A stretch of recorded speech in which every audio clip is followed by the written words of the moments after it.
Dale, Súper, compadre, Corina. échale vos. Bueno, muy buenos días, sean bienvenidas, bienvenidos a este taller Pensar el ensayo. ¿Pueden ver la pantalla que está compartida? Ujú. Sí, se Sí ve la ven, bien. ¿verdad? Bueno, saludos también Se ve por allí bien. al compañerito que está con Dafne. Saludos, bienvenidos a este taller Pensar el ensayo. Bueno, chiques, primero contarles que estoy muy entusiasmado que estén acá. Ustedes saben que a mí me encanta este tipo de espacios, que por cierto estamos transmitiendo en vivo también por Instagram para que quede por ahí grabado. Igual esto también va a estar en YouTube y en nuestra aula virtual. Recuerden que también tienen la aula virtual donde están las microclases, donde están las lecturas, que ahorita les voy a explicar Mm. cómo navegar el aula virtual, ¿no? ¿Cuál es la forma de navegar el aula virtual para que puedan tener acceso a todos los recursos de este taller? Bueno, un poco voy a presentarme, después les voy a dar la palabra para que se presente, para que nos conozcamos los que no nos conocemos y podamos dar inicio a este taller, ¿ok?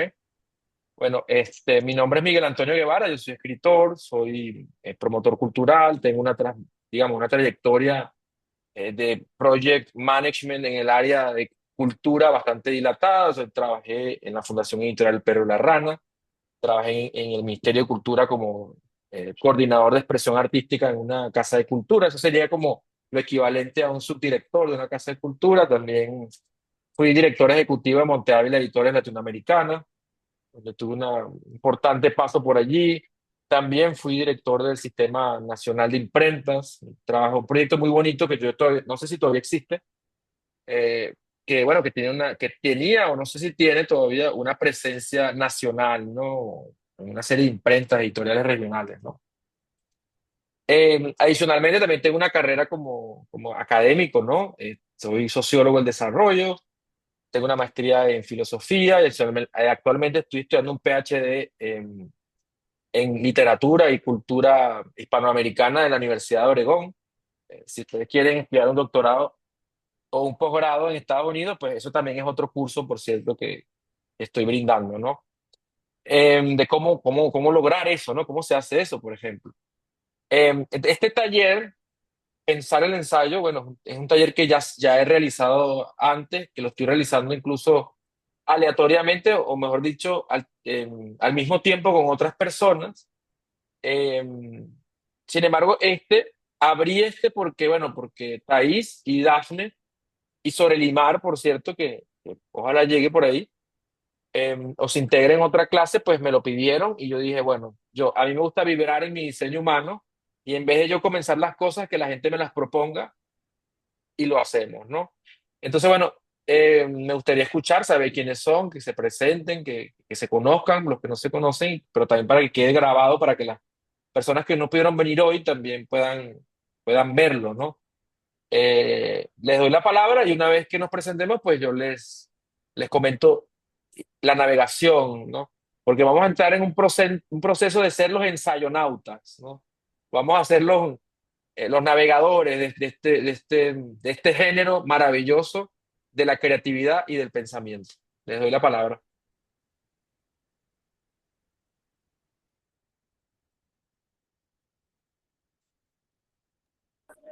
Que primero las damas. Bueno, mi nombre es Dafne Gualdrón y eh, doy clases. Sinceramente es lo que más me gusta. Pienso que dar una clase también es como un ensayo permanente. Y mi género literario favorito desde que estaba en bachillerato es el ensayo y sin embargo no lo he estudiado como tal. Eh, Desde, bueno, practicando el camino del artista, por fin decidí.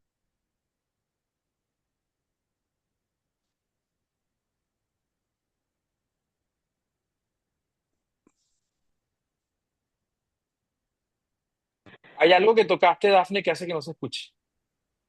Sí, lo que pasa es que me llegó una llamada de repente. Ah, sorry. Entonces, resulta que, pues, ya haciendo el camino del artista, yo dije, no, yo tengo que definitivamente, si quiero ser escritora en algún momento de mi vida, de manera más seria, necesito hacerlo de manera guiada, pues tengo que estudiarlo. Entonces,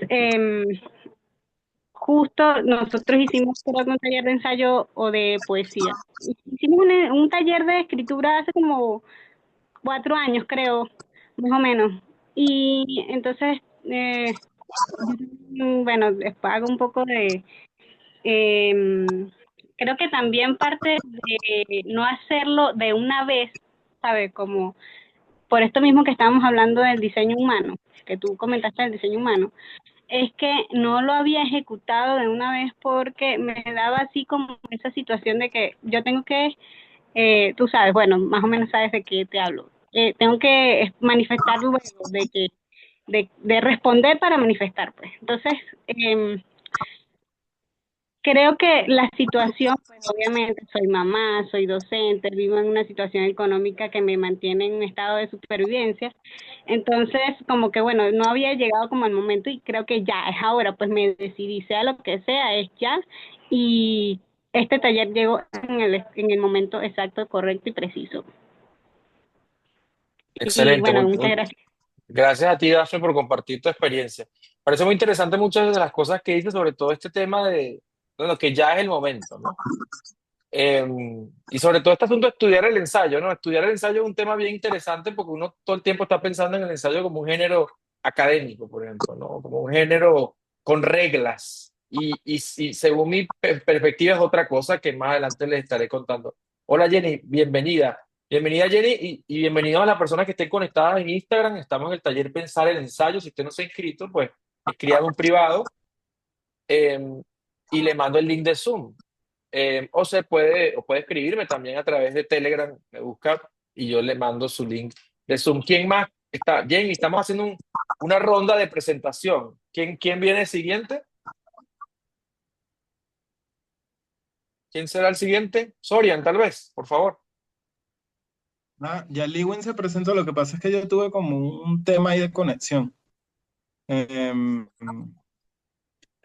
bueno, mi nombre es Sorian Ramírez Espinosa, soy licenciado en Artes, mención Musicología.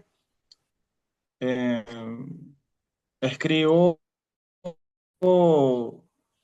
mi diario y de ahí salen otros géneros que en la mayoría de los casos son poesía y en otros han sido, planeé hace como un tiempo escribir sobre otras personas y resulta ser que no sé, son unas reseñas que pisan el ensayo, que no sé si son reseñas ni sé si son ensayos. Tampoco es algo que me mortifica, pero me parece chévere como tener como una inducción más específica en el género. Me gusta mucho esto que comentas de lo de, no sé si que tampoco me mortifica, ¿no? Es otra cosa que vamos a estar conversando aquí también, cómo el ensayo es un género elusivo y el ensayo es el género transgenérico por excelencia, ¿no? ¿A quién quiere continuar? Gracias, Sorian, por tus palabras. Gracias, Dafne, también por comentarnos tu experiencia. ¿Quién más quiere compartir su experiencia? Bueno, yo soy Lewin, soy licenciado en educación en lengua, mención lengua, literatura y latín por la UNED, soy de coro, y ahorita soy tesista en la Escuela de Medios Audiovisuales de la ULA. Y bueno, me voy, digamos que me muevo entre la literatura, la danza y la fotografía. Este, Tengo uno que otro poemario publicado por ahí. Y con relación al ensayo, como te dije, ¿no? Como dije al principio, he acumulado un montón de libretas, digamos, en donde, bueno, están un montón de apuntes y, bueno, quisiera como ver si esos apuntes tienen la posibilidad o la potencia, la potencialidad de convertirse en textos un poco más amplios. A mí el ensayo es un género que me gusta muchísimo, pero no sé por qué razón lo leo poco, y sí espero justo que con esta experiencia, pues poder, más que convertirlos en textos ensayísticos, ¿no? Dentro de ese sentido canónico, no sé, desarrollar como herramientas o encontrar aquí contigo y con los muchachos algunas luces que me permitan expandir esos apuntes, pues.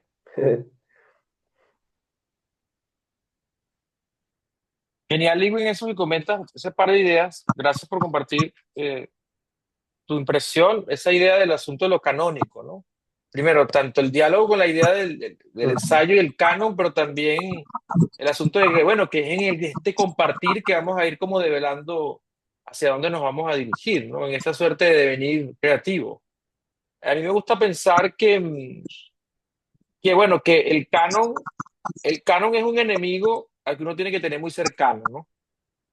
En el sentido en el que, bueno, el canon no viene para nosotros seguirlo, ¿no? Entendiendo, para las personas que no sepan qué es canon, bueno, canon es precisamente un corpus o una serie, digamos, de discursos, de libros, de autores, bueno, que se institucionalizan, ¿no? Y que los vemos como marco de referencia, pero también a veces como un marco restrictivo, ¿no?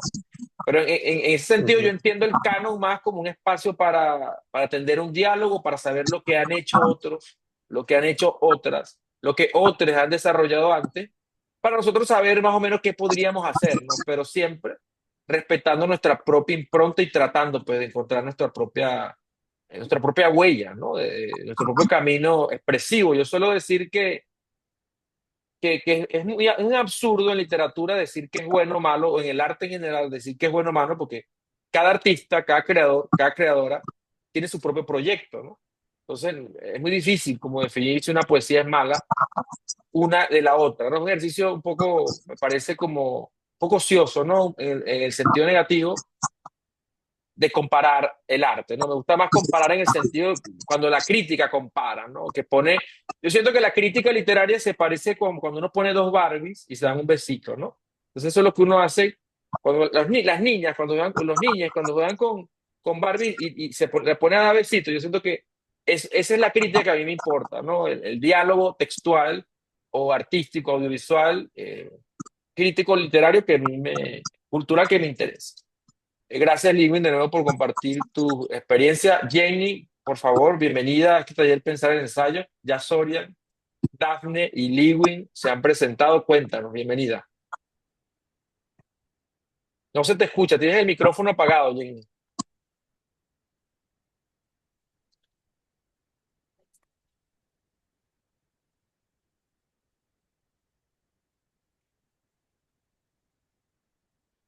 Bueno, mientras Jenny enciende el micrófono, bueno, quiero irles adelantando que, bueno, que esta clase va a ser una clase evidentemente introductoria para presentarnos, para conocernos, para navegar digamos, el syllabus es decir, lo que vamos a estar estudiando las próximas semanas.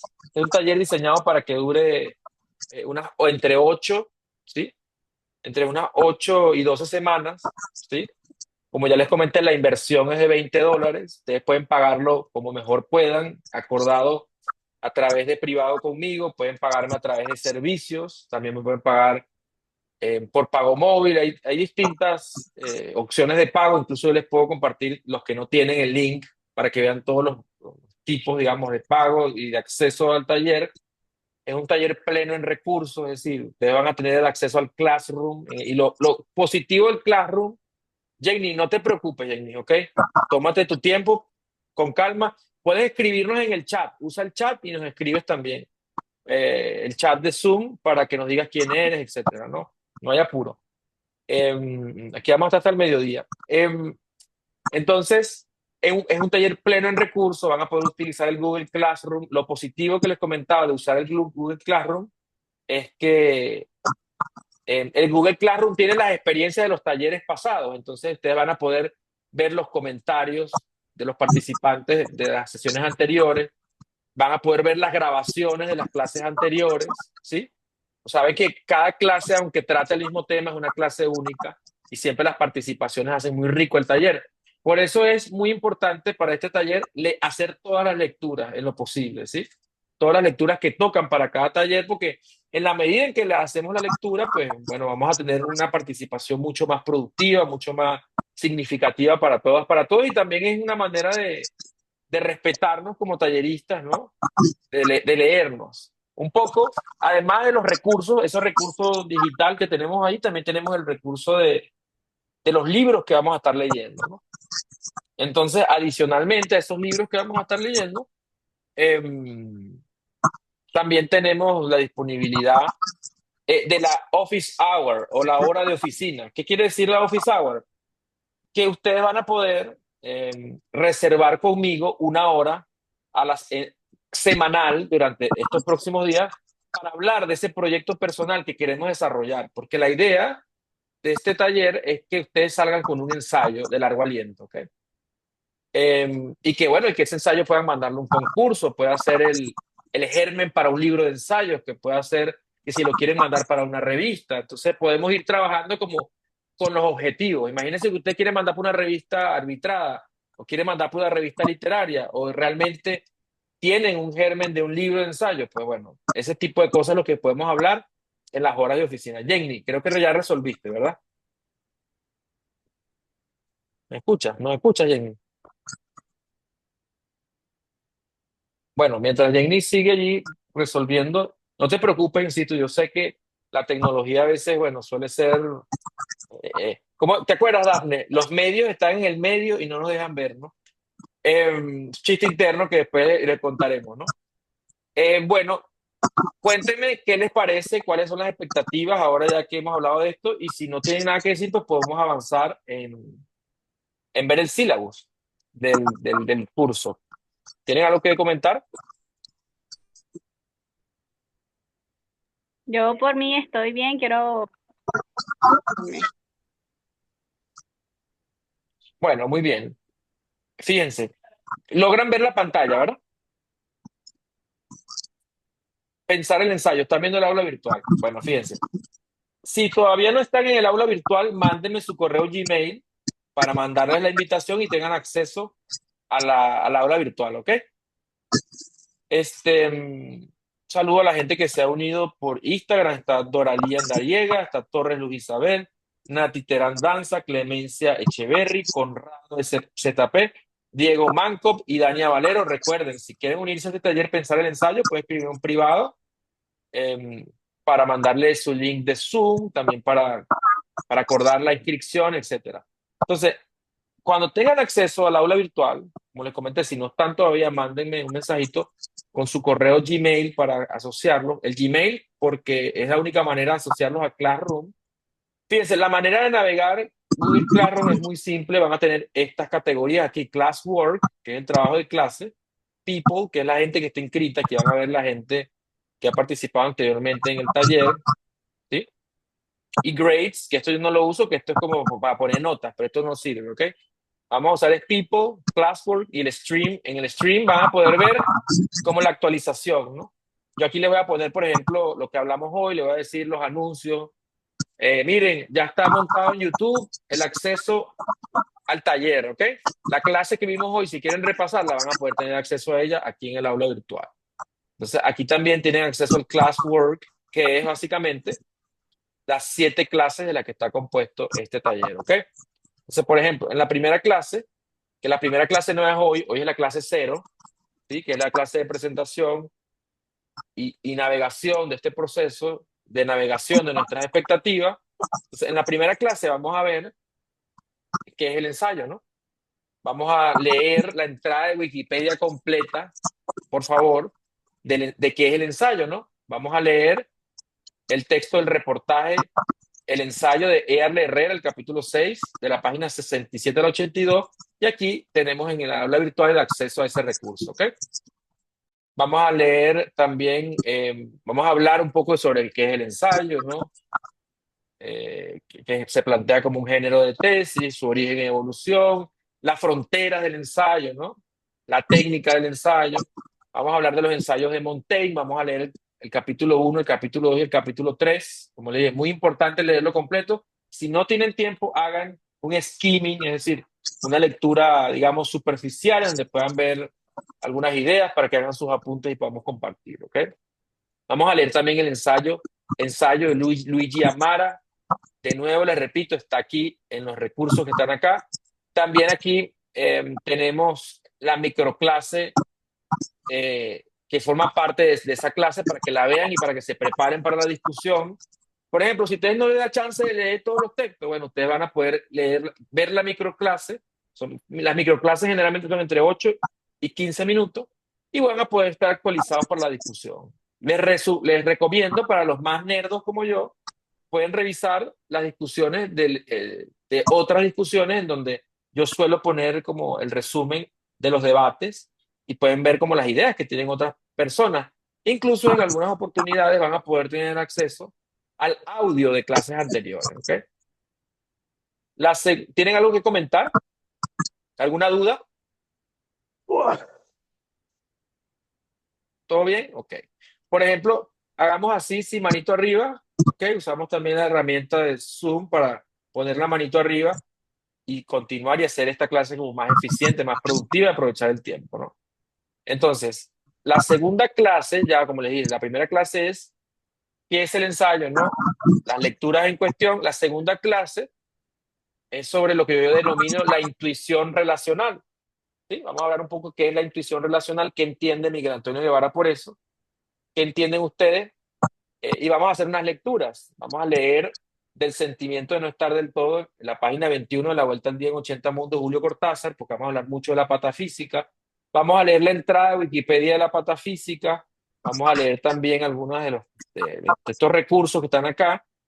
Aquí tenemos un montón de recursos, ¿sí? Vamos a ver los comentarios que están en esa segunda clase y también tienen su microclase como de 7 minutos, ¿ok? Un poco para que la vean y para que lleguen preparados a la clase, ¿no? La tercera clase será sobre el ensayo en América Latina. Vamos a leer a Alejo Carpentier de Lo Real Maravilloso. Vamos a leer a José Manuel Briceño Guerrero, el prólogo del laberinto de los tres minotauros.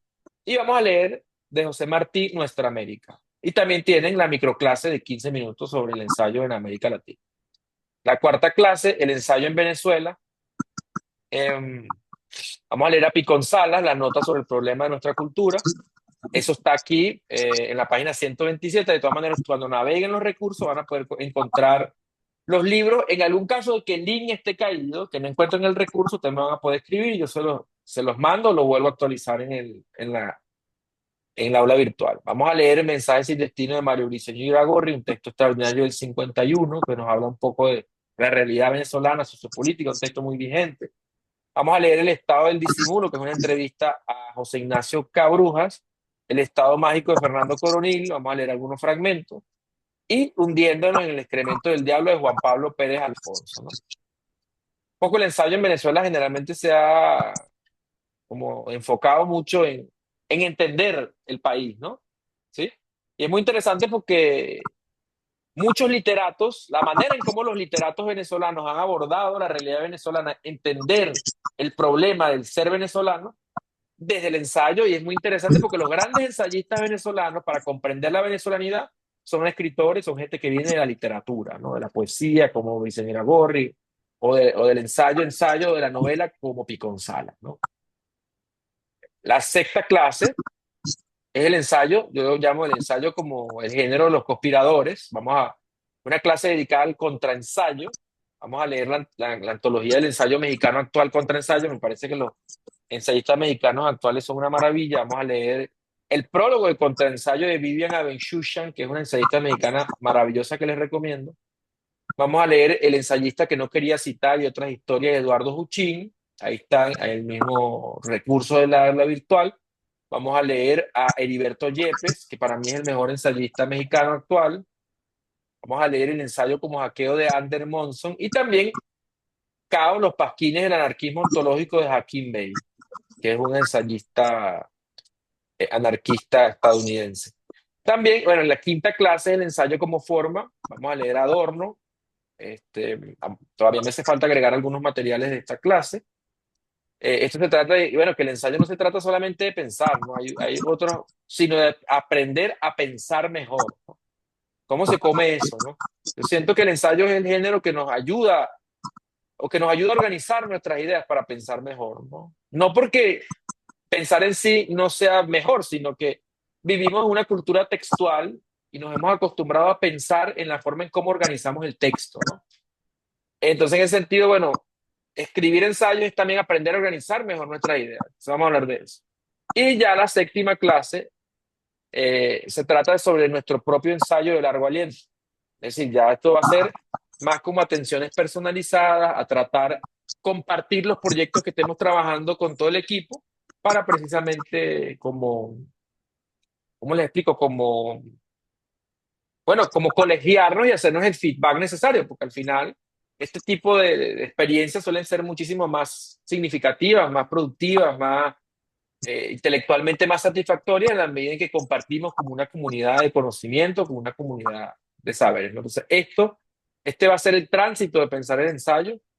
Eh, yo espero, bueno, que esto sea muy productivo. La verdad es que, modestia aparte, nuestras experiencias formativas, las personas que ya han participado en mis talleres pueden dar fe de que, bueno, las personas que suelen participar en mis talleres ganan premios con los libros que preparamos en los talleres, ¿no? Porque esa es otra cosa que a mí me interesa.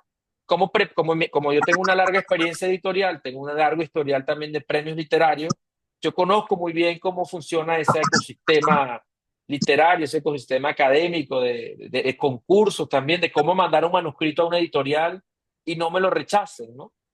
Cómo presentarle un manuscrito a un editor, cómo enviar un manuscrito a concurso y que si de repente si no gano, pues al menos quedar entre los finalistas, ¿no? Eso tiene sus mañas, eso tiene sus formas, sus modos, sus lenguajes, diría yo también sus estilos. Entonces también este taller, yo siempre apunto a eso, a que el participante salga con digamos, con un libro o con un recurso terminado y que tenga el potencial ya sea de publicación o de ganar un premio, ¿no?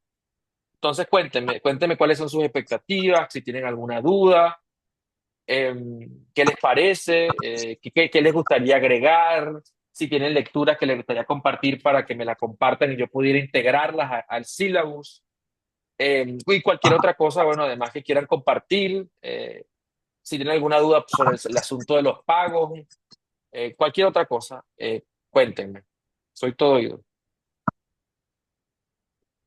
Bueno, aquí Jenny, disculpen, antes de que participe, Jenny dice saludos a todos. Soy Jenny Núñez, estudié periodismo, soy aprendiz de poeta y esto no me deja encender el micrófono. Voy a salir y Parece vuelvo a que entrar. ya. Ah, buenísimo. Te escuchamos, Jenny. Bienvenida. ¿Sí? Ahora sí me escuchan.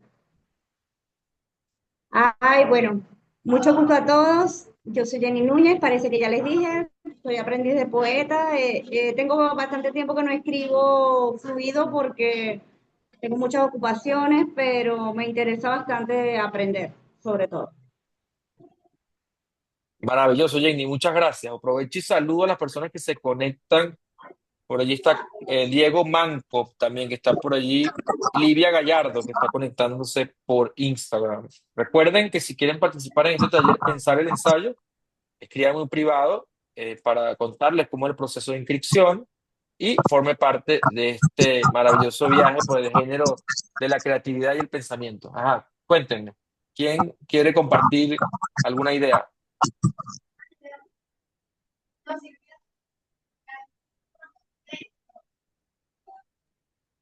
Hola. Em, bueno, ahorita estoy estudiando bueno, ya la estudié, ya hicimos toda la parte de la carrera, solo falta el texto para sustentar, pues.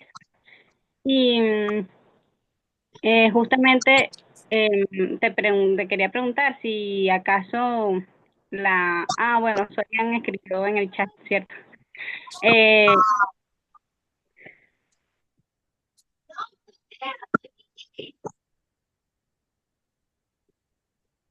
Creo que se cayó Dafne. Dice por acá, ¿te escucho? ¿Me escuchas, Dafne? sí, yo te escucho. Ajá, sigue comentando, ¿estabas comentando algo? Ok, no sé si has leído a Rosa Montero. Ella creo que es ensayista española, creo, no estoy Sí, segura. yo tuve la oportunidad Y de conocerla en la Feria del Libro de Bogotá.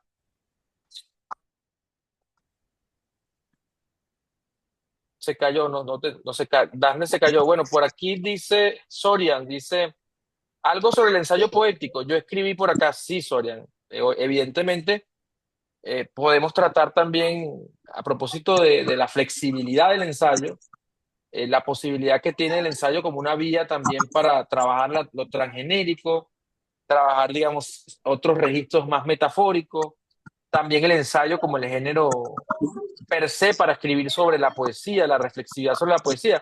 De hecho, en algún momento vamos a leer a Octavio Paz, El arco y la lira, vamos a leer también un texto maravilloso de Alfonso Reyes sobre la poesía, ¿no? Porque es muy cómico porque aunque hay muchos textos, mucho ensayo, hay muy poco ensayo sobre el ensayo, ¿no? Entonces, ahí vamos a estar conversando sobre esas cosas. Dafne, cuéntanos. ¿Me ibas a terminar de decir algunas ideas? Sí, bueno, ella hace, disculpa, lo que pasa es que se había caído la conexión un poco.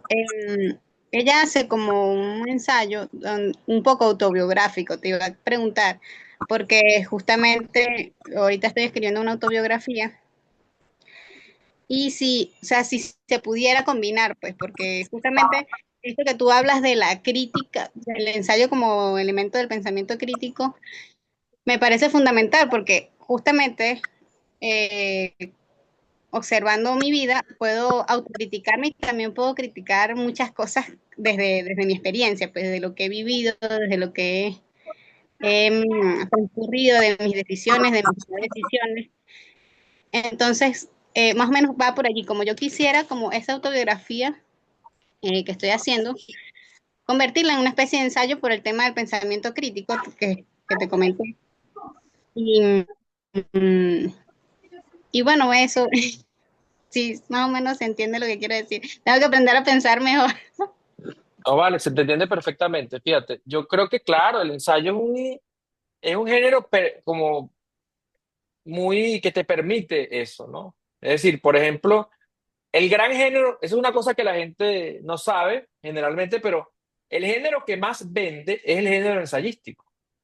De hecho, ¿en qué género están escritos los libros de autoayuda? Están escritos en ensayo.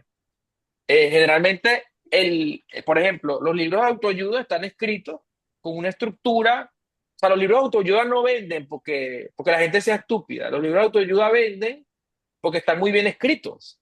¿Sí?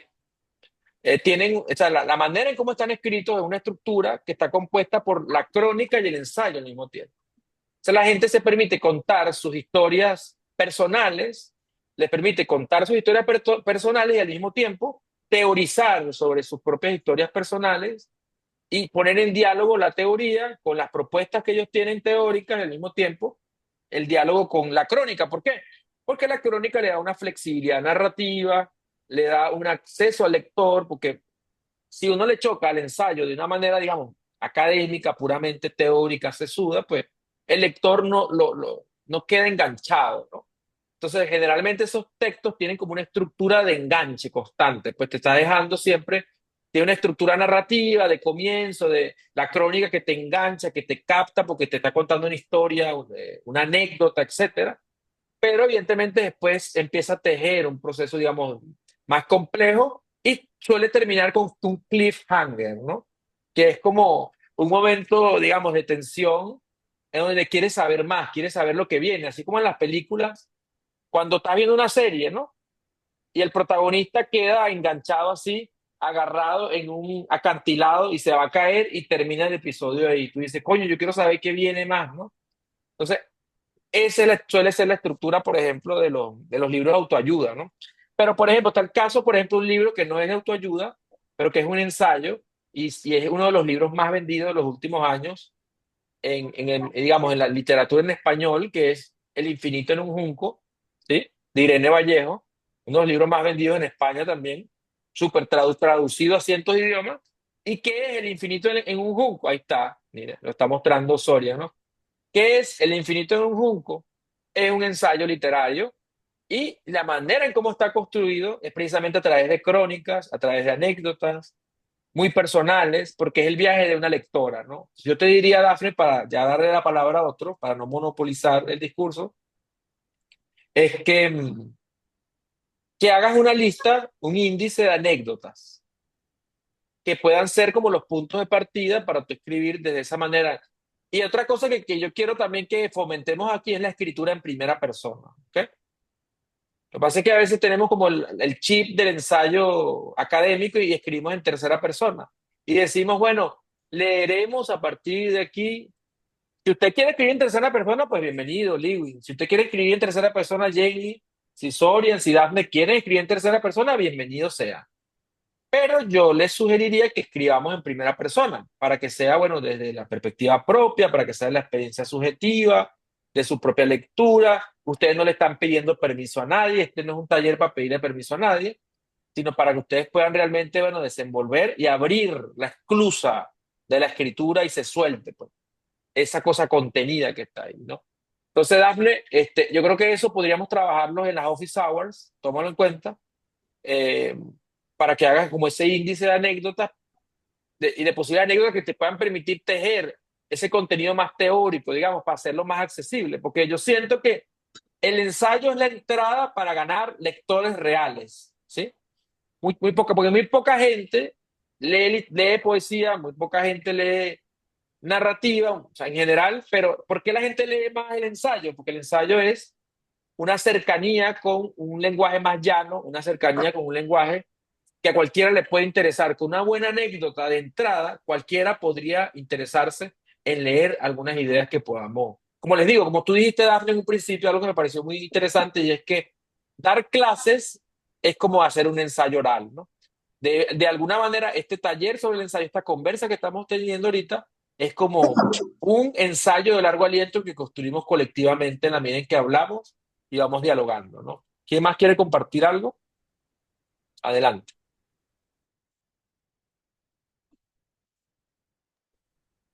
Lewin, Soria, Jenny, ¿quieren comentar algo? ¿Me comentan? Si no, bueno, seguimos conversando.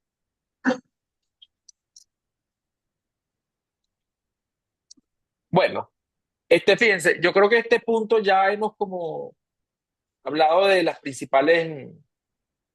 principales objetivos del taller, ¿no? Entonces, como este es el taller cero, podríamos dejarlo aquí, de hecho. Y ya podríamos como chocar a las lecturas, ¿ok? Empezar ya en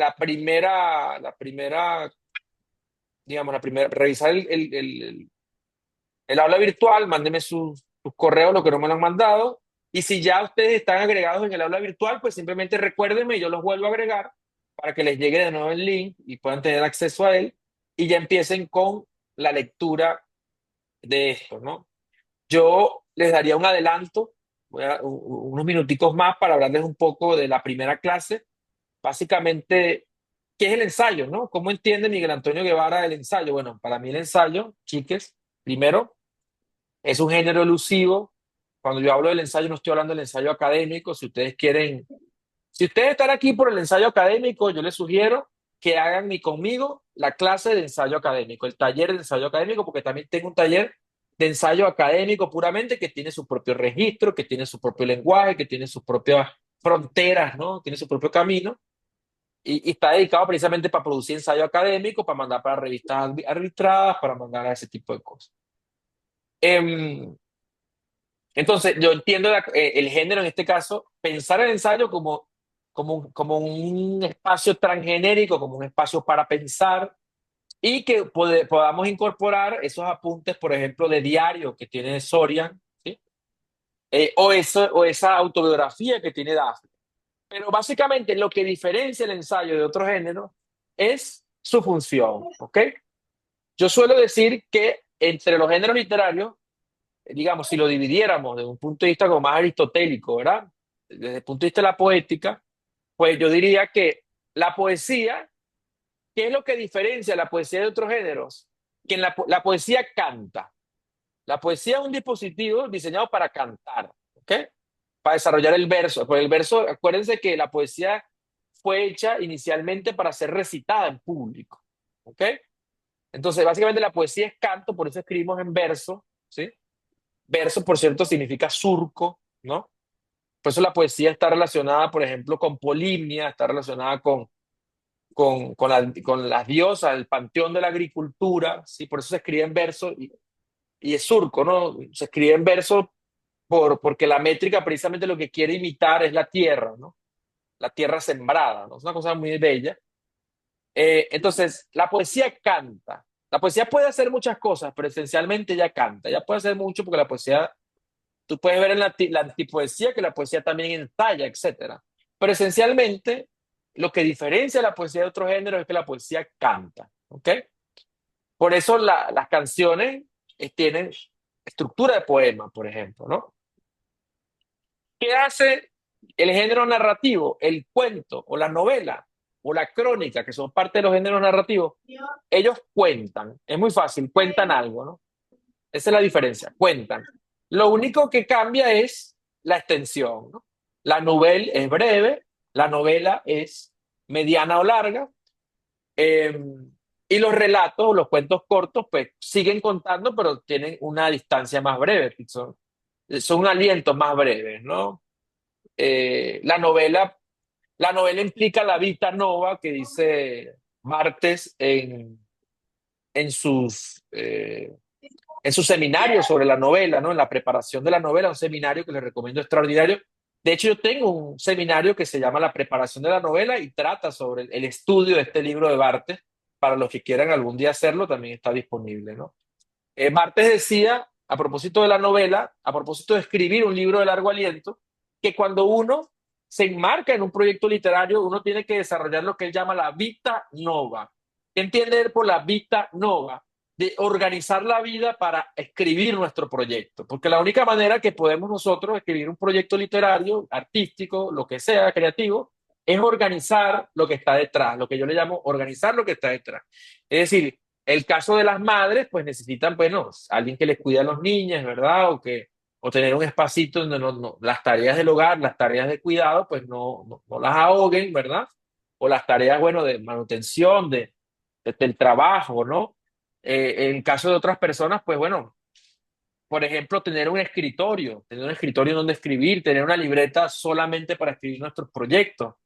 Por ejemplo, Barthes dice que esa vida no va a estar organizada para... Barthes pensaba incluso porque lo que hace es como una sociología de la literatura. Entonces dice, ¿cómo hizo Proust para escribir En busca del tiempo perdido, siendo un libro tan largo? ¿Cómo hizo? ¿Cómo organizó su vida para escribir eso, no? Entonces, por ejemplo, Proust escribía acostado, ¿no? Por eso escribía tanto, porque escribía acostado. Y Proust siempre corregía lo que tenía en los famosos paperoles, ¿no? Que era que cuando él corregía le seguía pegando papeles y se hacía como un collage extraordinario de sus textos, los famosos paperoles, ¿no? Entonces dice Barthes, por ejemplo, que él prefiere usar lápiz de este tipo, porque como las ideas son como el viento y se te puede olvidar, él dice lo más rápido es tener un saco o una camisa que te permita tener un lápiz ahí y en lo que tengas una idea, tener ahí una libreta, sacarla y apuntar inmediatamente, ¿no? Porque si tienes un lápiz con tapa, cuesta abrirlo y eso te quita tiempo. Entonces, la vita nova también nos sirve para escribir el ensayo, porque como el ensayo es un género de pensamiento, yo les sugeriría tener una libretita solo para este taller, ¿ok? Para que cuando estén en el mercado, para que cuando estén en la cola, para cuando estén en el metro, cuando estén en el autobús, en la oficina, en cualquier lugar, usted saca su libreta del ensayo de la Vita Nova. De eso le sugeriría que pongan en la libreta, esta libreta es para la Vita Nova. Le voy a escribir aquí en el chat cómo se escribe la Vita Nova. La Vita Nova, la Vita Nova. Como la nueva vida, ¿no? Entonces, ahora yo les sugiero que vamos a empezar a organizar nuestra vida en torno a pensar el ensayo, ¿no? Entonces les decía, para hacer como el brief, la poesía canta, la narración, el cuento, la crónica cuentan. Esa es la diferencia, básicamente, en estilo, como para definir el recurso, el estilo, el registro en el cual se escribe eso, ¿no? Y el ensayo, básicamente, piensa. Esa es la diferencia sustancial, ¿no? La poesía canta, la narrativa cuenta y el ensayo piensa. Esa es la diferencia sustancial y poderosa, ¿no? Sin embargo, el ensayo, o sea, obviamente ustedes como ustedes son poetas, escritores, ustedes saben que en algún punto también los géneros se cruzan y la poesía a veces puede pensar, la poesía a veces puede contar y siempre cantando, pero siempre prima el canto en ella, ¿no? Y en la narrativa igual, la narrativa puede ser metafórica, puede ser poética, como dice Sorian, también el ensayo puede ser poético, ¿no? Entonces puede escribirse en varios registros, pero esencialmente, si se mantiene el contar, si yo quiero escribir en una novela, pues lo que es una novela. Yo les sugeriría, por ejemplo, cuando tengan un libro transgenérico, que ustedes, porque siempre cuesta, los que escribimos transgenéricamente como yo me considero transfeminista, por cierto, y los que escribimos en géneros transgenéricos, en ese sentido, pues eh, siempre tenemos esa duda, ¿no? Así como que tenemos libros sueltos, apuntes sueltos y decimos, pero ¿qué es esto? Esto es una locura, esto no es poesía, esto no es, ¿qué es esto, no? Bueno, precisamente la manera de organizar eso es sabiendo qué es el discurso que prima en él. Si canta más, si piensa más o si cuenta más. Si es todo, pues no pasa nada. Se puede explorar textos transgenéricos. Los grandes textos de la literatura suelen ser textos transgenéricos para conseguir el lugar, conseguir el editor, conseguir el concurso más adecuado al cual postular ese tipo de proyectos, ¿no? Otra cosa que les quería contar era que, a propósito de eso que les contaba, este es un espacio precisamente para esa libertad, no, no es el ensayo académico cuadrado de boato, de talco, que habla en tercera persona, sino precisamente vamos a estar hablando, del ensayo como un género libre, un género que va a incorporar, como decía Sorian, esos registros poéticos, pero va a incorporar también mi día a día, por ejemplo, ¿no? Va a incorporar también, em, digamos, ese tipo de, como de inquietudes, ¿no? Porque precisamente el ensayo va a ir no de, como de, ¿cómo explicarles? Como lo que, de cómo debería ser, ¿no? A mí me gusta decir em, que uno no escribe como uno quiere, sino que uno escribe como uno puede, ¿no? Entonces, en ese sentido, yo les digo, escriban, traten de hacer una sana mezcla de escribir como puedan y como quieran, ¿ok? Porque a veces uno quiere escribir nada más. Por ejemplo, a mí me gustaría hacer novelas de 1000 páginas, pero la verdad es que no puedo, ¿no? Me salen es un tipo de novela. Por ejemplo, yo soy novelista, esencialmente un novelista y un ensayista, esos son como los géneros, mis géneros que más he publicado, que más tengo obra. También escribí poesía, sin embargo, los géneros en que me desenvuelvo más son estos dos, pero a mí me salen novelas fragmentarias, ¿no? Entonces yo digo, bueno, este es el tipo de novelas que a mí me salen, porque son las que puedo escribir, las que quiero escribir y las que me nace escribir. Entonces, en ese sentido, ustedes también yo les pido que respeten su propio proceso, no se exijan, no se comparen con otros proyectos, porque como les dije en un principio, cada, cada escritura es un propio proyecto en sí mismo y adicionalmente, eh, también uno en el proceso de escritura, uno va encontrando su propio camino, ¿no? Va encontrando su propia marca, su propia voz, como dicen los poetas, ¿no? Eh, yo les voy a leer, por ejemplo, me voy a permitir eso, de leer uno de mis ensayos, para que vean un poco cómo funciona ese ejercicio juguetón del ensayo, ¿no? Este, déjenme ir buscando, entonces les comentaba que, bueno, que por favor tengamos esta libertad en este espacio, lleven apuntes, tratar precisamente de cruzar, ¿no? Cruzar esos apuntes que tengan de diarios, de comentario de lecturas, por ejemplo, ¿no? Con el propósito precisamente em, de ir soltando la mano, ¿no? De ir soltando la mano en función del género ensayístico, ¿no? Entonces le voy a compartir el texto para que lo leamos juntos. Em, ¿Alguno de ustedes podría acompañarme en leer el texto, por favor?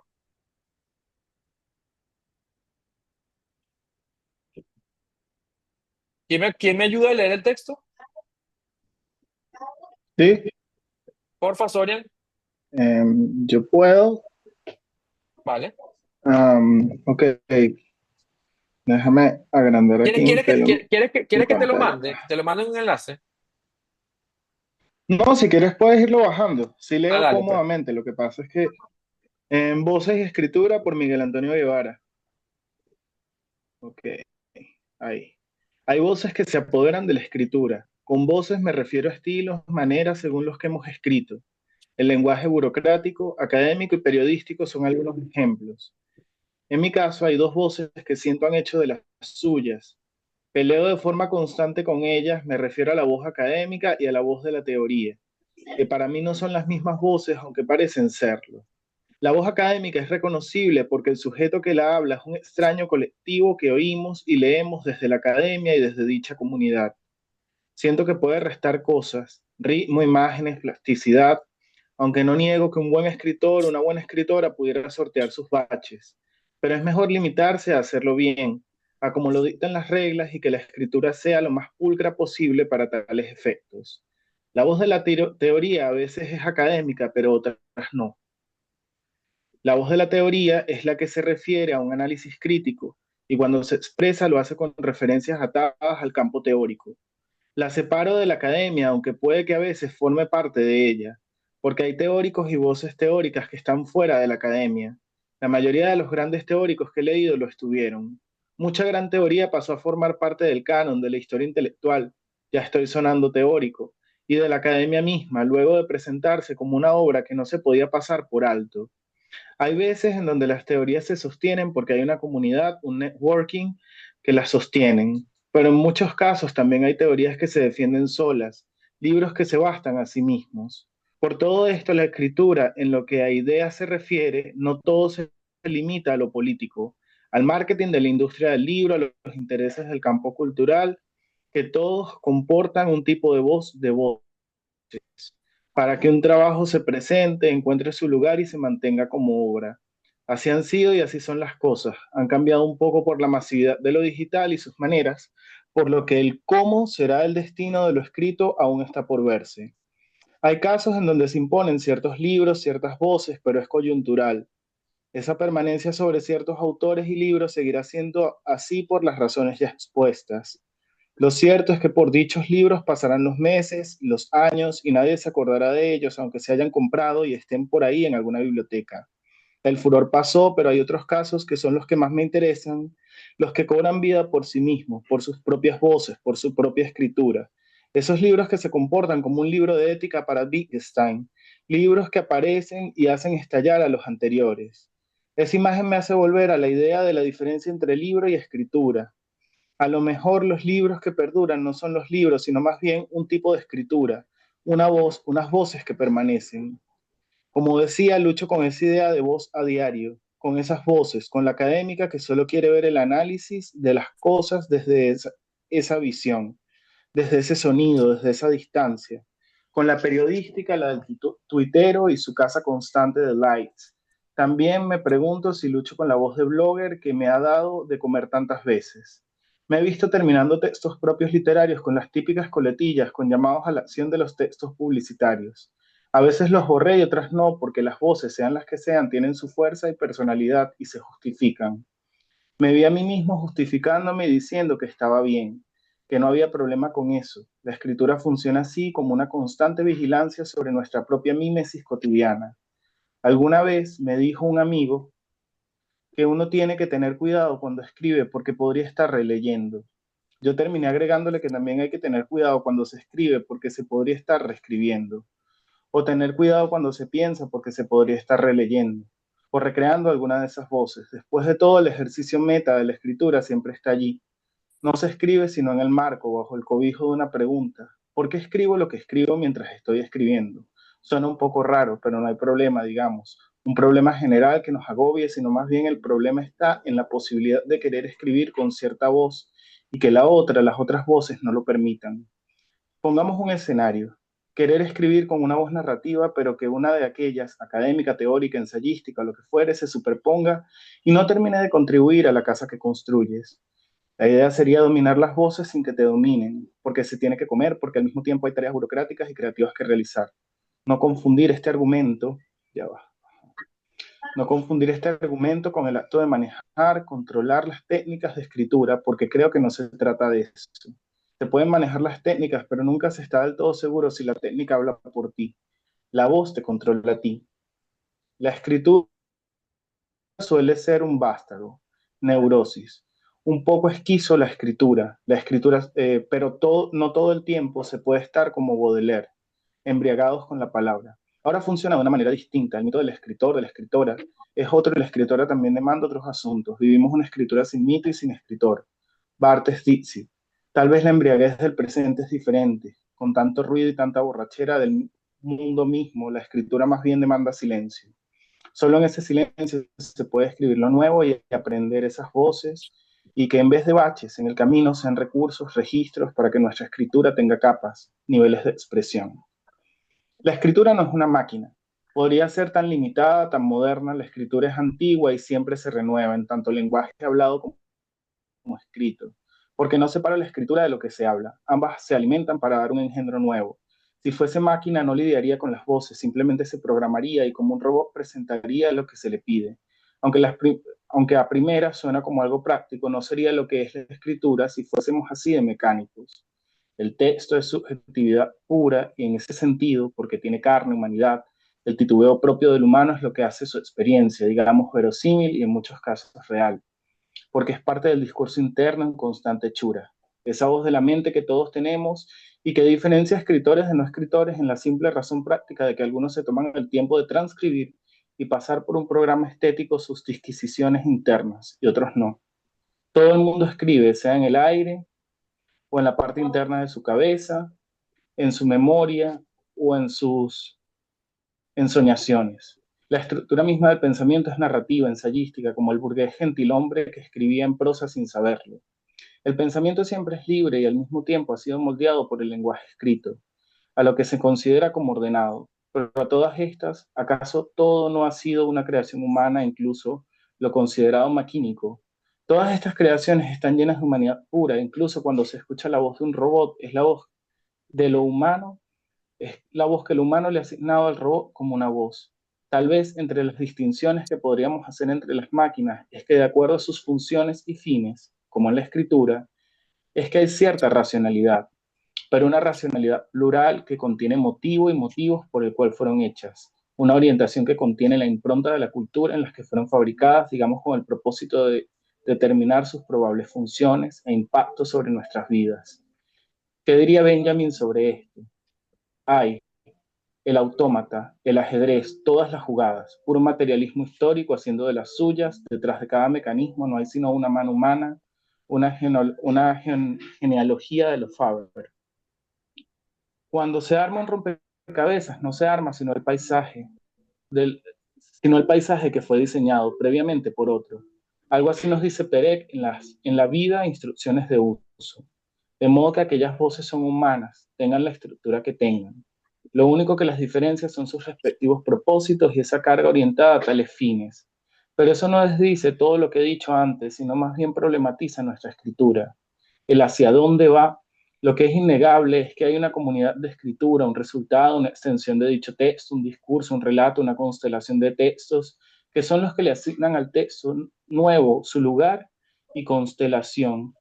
Ok, su lugar y con eso y contra eso y fuera de eso se escribe para conseguirle un lugar a lo que hacemos, en la lucha con aquello o en su inserción o incrustación en el lugar inédito, que en cuanto a la escritura creativa debiera ser el lugar al que aspiremos. Ojo, también se vale escribir para nada. Tal vez la escritura es aquella que no tiene mayores pretensiones sino ser escritura, ruido, ambigüedad, caos, garabato, vacío, silencio. No hay que olvidar que también la función de la escritura ha sido un lugar sobreestimado. Estamos en el tiempo, por fortuna, del cese de todo aquello, pero al mismo tiempo cargando con sus ripios y con los distintos dioses viviendo al unísono, por lo que la tarea escritural se parece un poco al devoto que trata de complacer a uno y al otro. El escritor, la escritora son politeístas. Al decir que Roque Dalton asimilan críticamente la tradición cultural y literaria de la humanidad, por lo que la vía, el camino a tomar no es más que el que la intuición dicte. No hay una forma, no hay una, ¿cómo es? No hay una forma, una de escritura. Después de todo, no hay un mundo uno. Dice Retamar en Calibán. No hay vías, sino vías, proyectos, poéticas, y la tarea de cada escritura es inventarse una escritura, una poética propia sin limitaciones de géneros y voz y voces. Lo importante tal vez es pasar por esto, por el vaivén de preguntarse por qué se escribe, cuáles son las voces en las que lo hacemos y, por supuesto, cuáles son las que se imponen, pero sobre todo, cuál es la voz, las voces a las que aspiramos. Muy bien, muchas gracias, Florian, por leer el texto. Cuéntenme, ¿qué han visto de lo que hemos discutido hasta ahora sobre el ensayo como género de lo que hemos estado conversando? ¿Qué logran ver en este texto? Coño, yo pensando con relación a eso de las voces y las voces, o sea, a mí generalmente, o sea, yo asumo la escritura como un hecho lúdico. O sea, a mí me gusta jugar. Entonces, en ese sentido, he como explorado en un montón de formatos y creo que los que ponen o los que están un poco más que aparecen con más frecuencia es como la poesía como tal, ¿no? O los poemas como tal, el formato del poema. Pero en ese sentido, yo creo que más que buscar una voz, eso lo conversaba en estos días con un amigo sobre ese asunto de la voz, ¿no? O el estilo. Hablábamos de que en realidad uno es muchos. Esa idea de que uno es muchos, uno es multitud y tal, y que trabajar en esa búsqueda de la voz única o de creer en una voz única, termina siendo, ojo, esto es una percepción muy personal y un asunto que se discutió entre panas con unas botellas de cerveza. este, mm, es como limitarse, ¿no? Limitarse a una única voz o limitarse a la búsqueda de un único estilo, entre comillas, ¿no? Es como limitarse, ¿no? Entonces jugábamos un poco, nos dispusimos a escribir tanka, fue una jornada muy bella, escribimos haiku, o por lo menos, más que escribir, jugamos con esas formas, ¿no? Con los formatos, escribimos aforismo y estuvimos haciendo hasta microcuentos, como una suerte de laboratorio. Y a mí me gusta asumir la escritura, el hecho, el acto de escribir como eso, como un laboratorio, como una cancha, como una posibilidad de explorar. Y creo que tu texto está maravilloso. Me gustó mucho el trabajo que haces ahí entre entre esa distinción de esas dos voces que imperan en tu trabajo escritural o que se imponen de alguna u otra manera, ¿no? Yo creo que, por ejemplo, a mí me pasa que más que asumir, o he escrito más poesía, bueno, no digamos que he escrito más poesía, he publicado más poesía porque quizás ha sido el formato o el género que más he leído.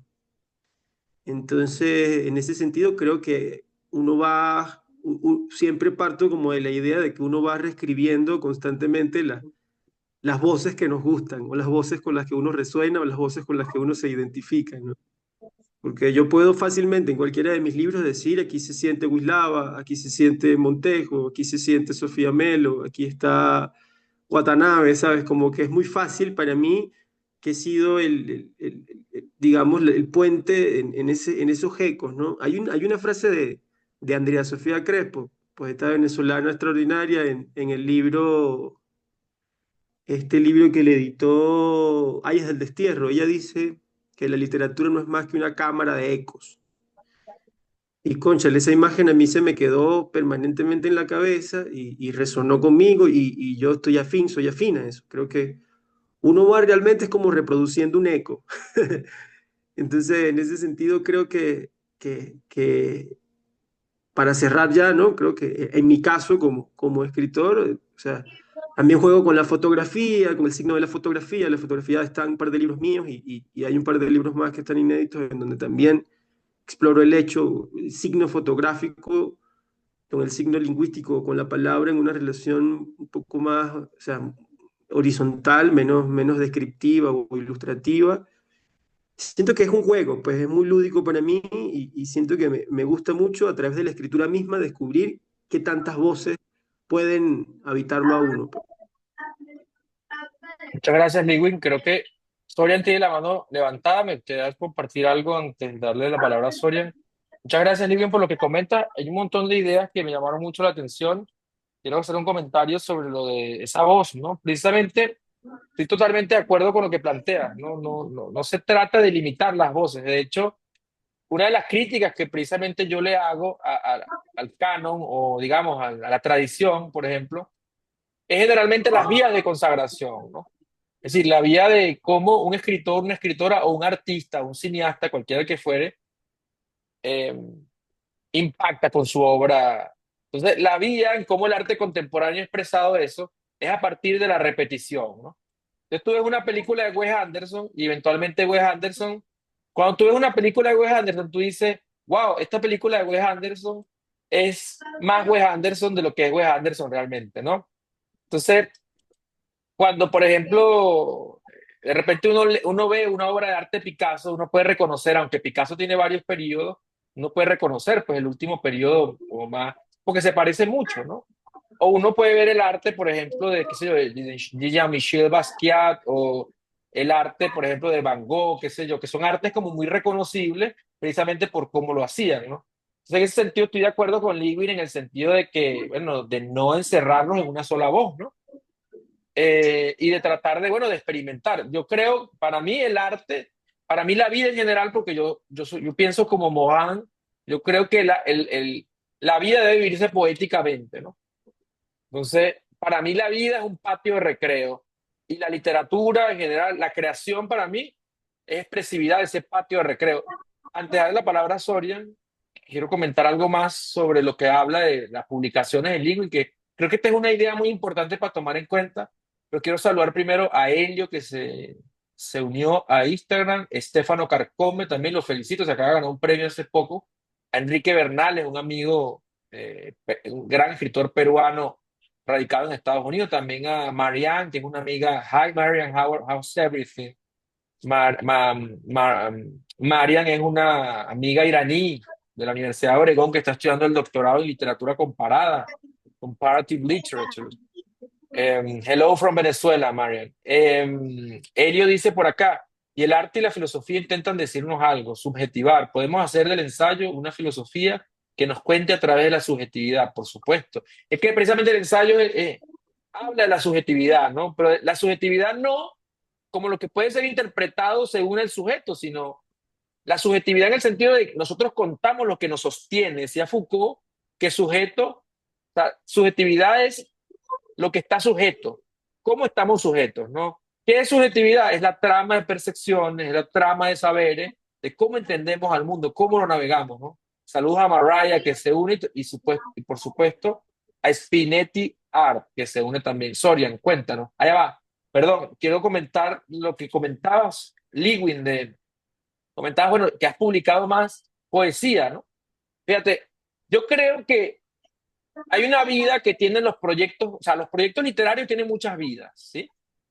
Pero la vida también depende en relación al campo literario que existe. Y el campo literario en el sentido de la comunidad con la que tú dialogas, y ese campo literario está compuesto no solamente de escritores, de escritoras, sino que está compuesto también de gestores culturales, de editores, de lo que yo llamo una comunidad de sentido del campo cultural que tiene muchas variantes, ¿no? Tiene un tipo de publicación específico, unos tipos de editorial en específico también. Entonces, generalmente, en la vida de las publicaciones va a depender es del campo literario con el que te relacionas, ¿sí?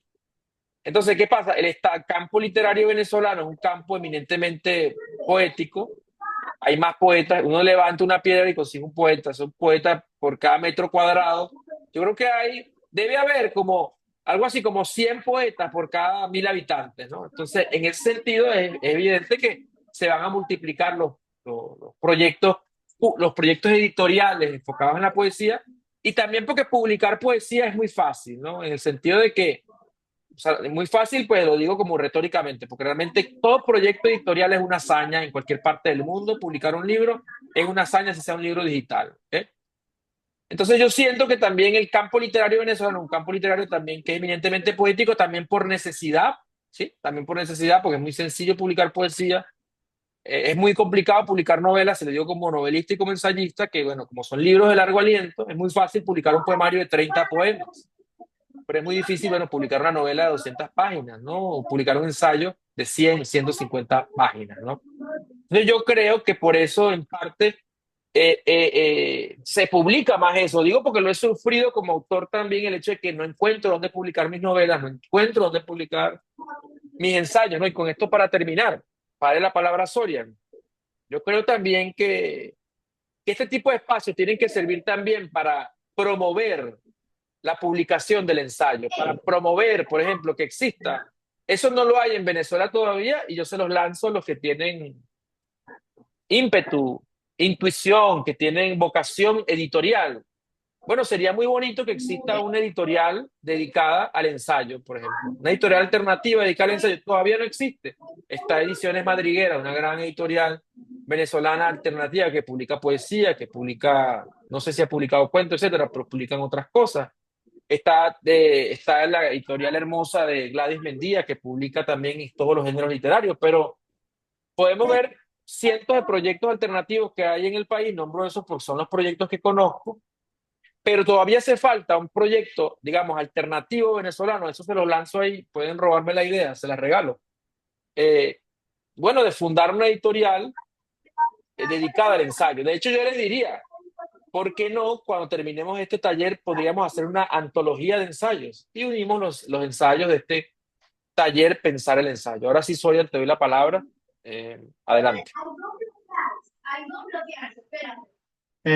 Bueno, eh, por lo último, chévere, lo último que tú dices, y vuelvo a Lewin.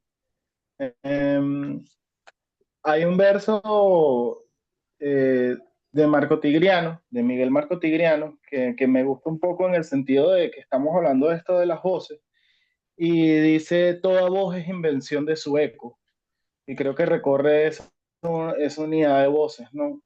Por otro, en tu texto, la relación con lo palincéstico, ¿no? Y realmente saber si lo inédito realmente es inédito, ¿por qué? ¿Qué hace que una cosa sea inédita?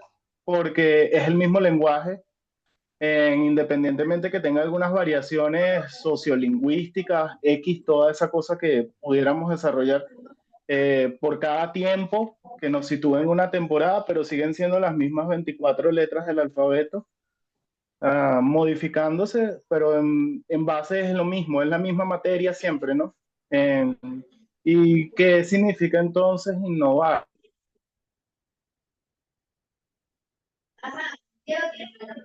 ¿No? Y realmente innovar es escrito a juro de una escritura. O sea, realmente es importante que uno tenga que escribir para innovar, es importante que uno tenga que escribir para que sea una idea inédita. ¿Realmente importa que un texto proponga una idea inédita? ¿O más bien importa la estructura o lo que dice, su contenido, su visión? Dejo eso ahí como un comentario de tu...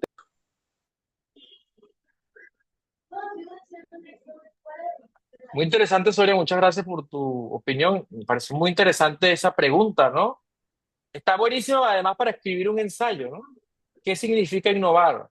Y uno precisamente pone en tela de juicio, en crítica, esta idea de innovar, si realmente vale la pena hacerlo, ¿no?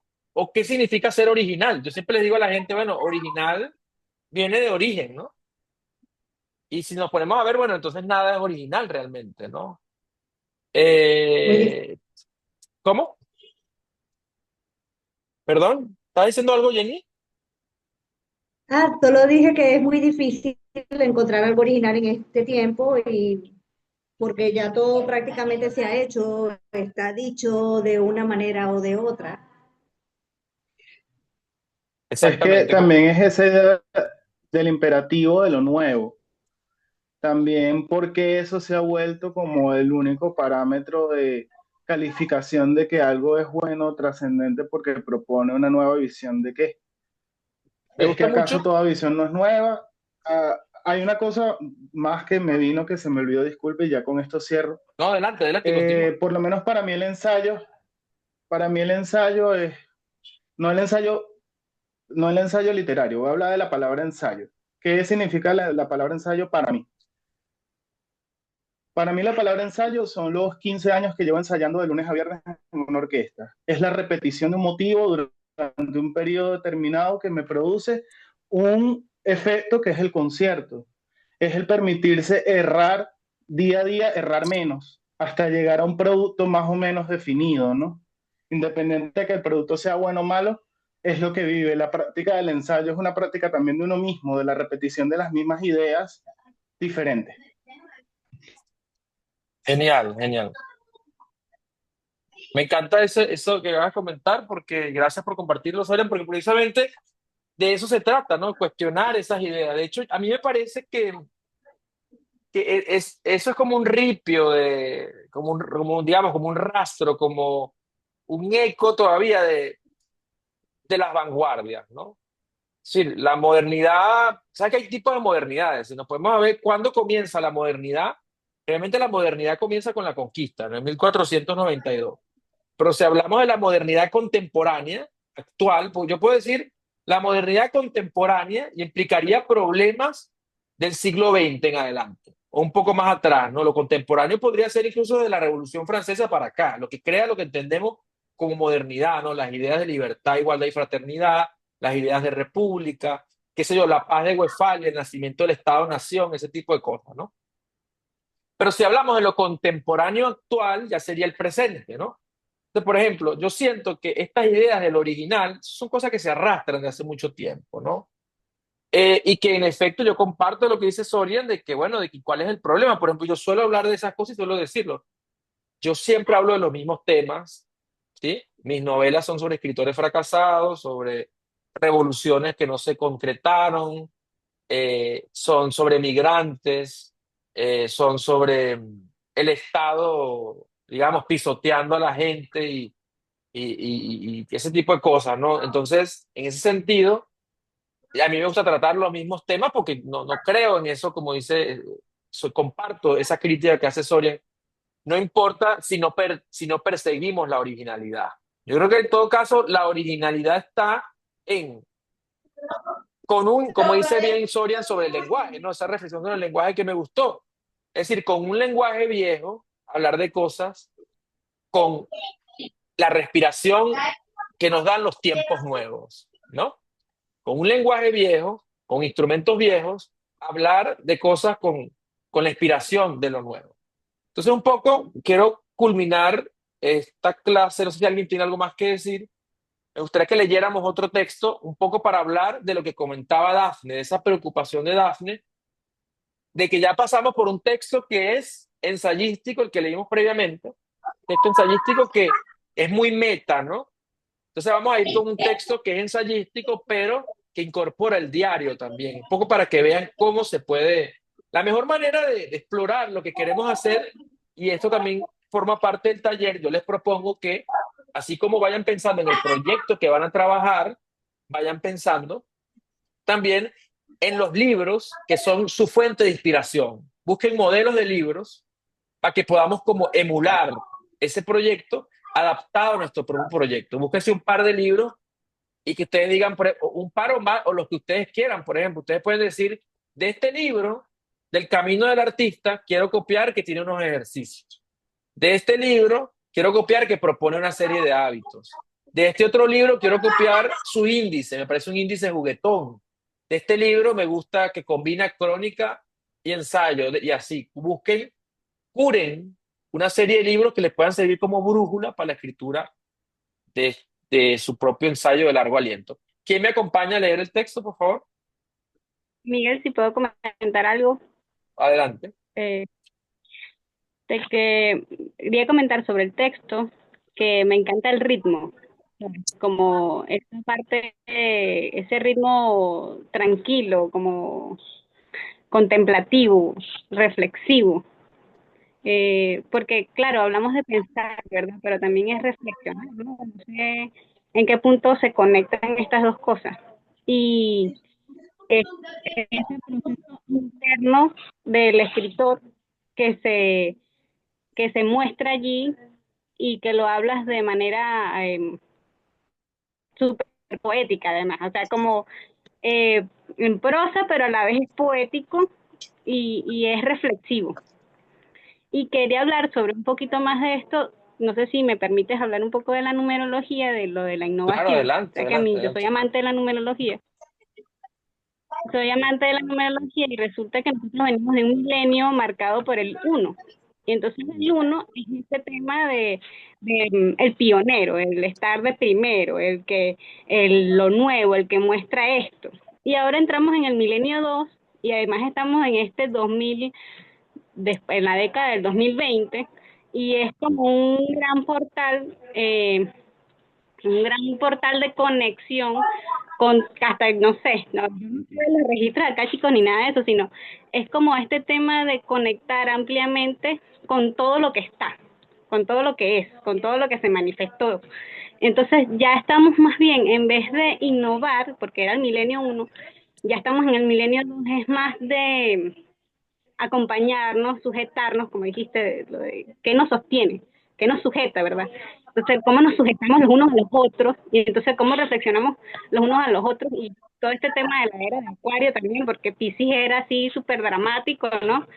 Pero ahora estamos con Acuario, que es más libre, experimentador, es romper con todas esas ideas también. Entonces, creo que también este tema del original ya está en nueva generación, y nosotros que estamos arrastrando un poquito de la vieja, ya rompimos con un poco de eso y nos ven como unos rebeldes sin causa. Pero realmente no es eso, sino que es, es que somos felices y nos sentimos, o sea, ya no estamos pendientes de conquistar, porque también es esto del uno, o sea, el milenio pasado. O sea, yo conquisto porque tengo lo más nuevo, yo conquisto porque tengo lo más, o sea, lo más innovador, ¿no? Sino que ya estamos en ese punto de que, bueno, ya aquí estamos más asentados, más bien ya conquisté, ¿no? Ya los imperios caen, o sea, ya estamos en este punto de que ya no nos importa si se matan entre ellos, sino que, bueno, ¿cómo más bien nos sostenemos entre los que estamos aquí? Entonces, ¿cómo nos sostenemos nosotros también con la escritura? Y ese tema reflexivo del ensayo, ¿no? No es solo pensar, sino reflexionar sobre lo que estamos comentando el día a día y sobre cómo nos sostenemos entre nosotros allí. Y me encantó el ritmo sobre todo del escrito. Gracias, Miguel. Gracias a ti, Dafne, por compartir esa idea. De hecho, me gusta mucho que traigas como la posibilidad de la apertura a otros discursos, ¿no? Precisamente porque nos permite también establecer como, digamos, el registro en el que vamos a conversar en este taller, ¿no? Hay la apertura precisamente a tener el diálogo también con este tipo de prácticas alternativas, por ejemplo, como la numerología que vas a comentar, porque yo veo la numerología, veo la astrología, veo todas estas prácticas como formas de alquimia, ¿no? Es decir, Isaac Newton, los grandes físicos, digamos, que revolucionaron el campo científico, ¿no? Descartes, qué sé yo, o sea, Cartesio, toda esa gente, eran alquimistas, ¿no? Eran astrólogos. Entonces, el asunto está en que, bueno, eso lo podemos discutir en otro taller, de hecho, que yo tengo, que es como algo así como astrología para dummies y otras ciencias ocultas, ¿no?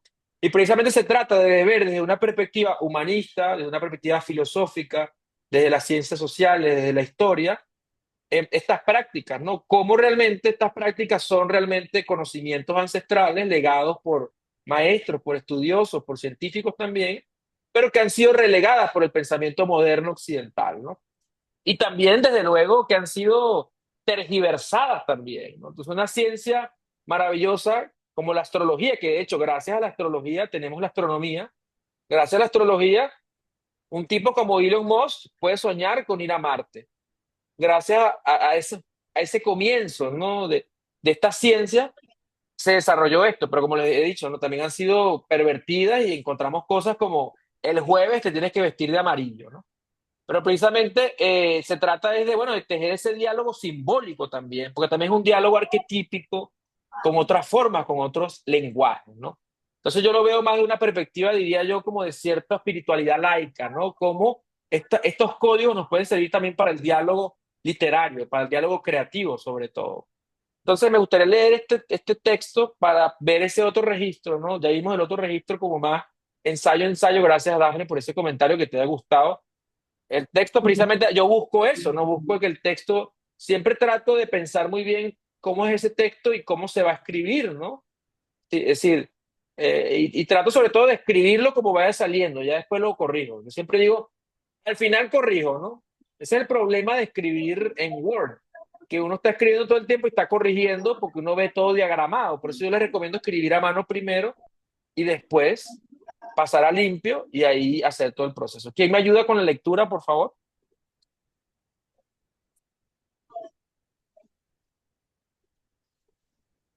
Dorian, ¿podrías ayudarme otra vez? Por favor. Hola. Si quieres, bueno, si quieres, ¿Tú te sí puedo puedes ya. leer? Ah, bueno, Sí, finísimo. Ok, vale, perfecto. Vale, ¿puedes ver la pantalla? Ah, dale, pues. sí. Dale, pues. Si queremos hacer una cosa, puede leer Dafne un párrafo, Sorian otro párrafo y así hasta que terminemos, ¿les parece? Muy bien. Bueno, adelante. ¿Puedes bajar la pantalla? Ajá. Un poco menos diario y más ensayo, por Miguel Antonio Guevara. He empezado a hacer de mí un ser literario, alguien que vive las cosas como si un día debieran escribirse. Annie Ernaux, Los días del pasado. Tenemos casi 3 meses en Santa Marta y desde luego me estoy aprendiendo los nombres de los sitios, grabándome una que otra imagen del paisaje para tener mapa mental y pasármela cuando no esté aquí o quién sabe. Tal vez lo estoy haciendo por pura maña de ser humano que está en un sitio nuevo. La supervivencia me obliga a conocer el entorno. Diría mi voz en off tipo documental, aunque mi vida sería más estilo falso documental, creo yo. O es lo que me gustaría. Una autoparodia, como debería ser cualquier literatura. Hay algo en este paisaje que llama mi atención más que cualquier otra cosa. Incluso el mar. Pero no es la pintura completa, digamos. Es apenas una cuadrícula, la del balcón. Estamos en el apartamento de mis suegros. Queda en una torre enorme compuesta de 2 edificios interconectados por una pasarela. Esa imagen a la que me refiero es más que una imagen. Es realmente un sonido. Creo que desde mis últimas semanas en Caracas he estado más atento a los sonidos, ruidos, que a las imágenes. Tal vez haya sido igual en Duaca. Sin embargo, puede que no me haya dado cuenta. Hay un sonido siquiera de noche. Tanto que se jacta la gente cuando se va de Venezuela a propósito de que en otros lugares no dejan hacer ruido. Te mandan la policía si no dejas dormir a los vecinos. Suele decir algún veneco trasplantado canadiense o gringo. Aquí no ha pasado nada en la ordenada y opulenta Colombia. Este sonido endemoniado no ha parado desde que llegué. Día y todavía no ha llegado la policía, ni mucho menos he escuchado a un vecino quejarse. Si quieres, Si quieres, síguelo, sí. Así. Pero, ¿por qué tanto rodeo? ¿De qué estoy hablando? Ese es el problema. No tengo claro qué es el sonido. Es decir, sí sé de qué se trata, pero no tengo idea de su verdadera o más bien exacta naturaleza, la tarea que realiza, mucho menos tu nombre. No he querido googlearlo porque siento que sería quitarme mucho tiempo, más del que me roba día a día. No exagero, pero sí me contradigo puesto que estoy escribiendo sobre ello. La fuente del sonido en cuestión es una máquina, obvio, ¿verdad?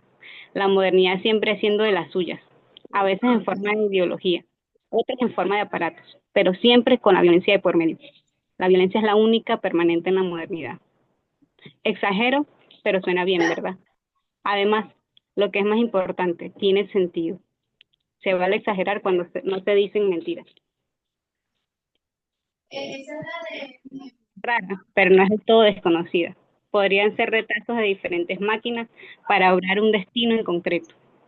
Es una especie de grúa y al mismo tiempo polea y también excavadora, pero también draga y al mismo tiempo bomba.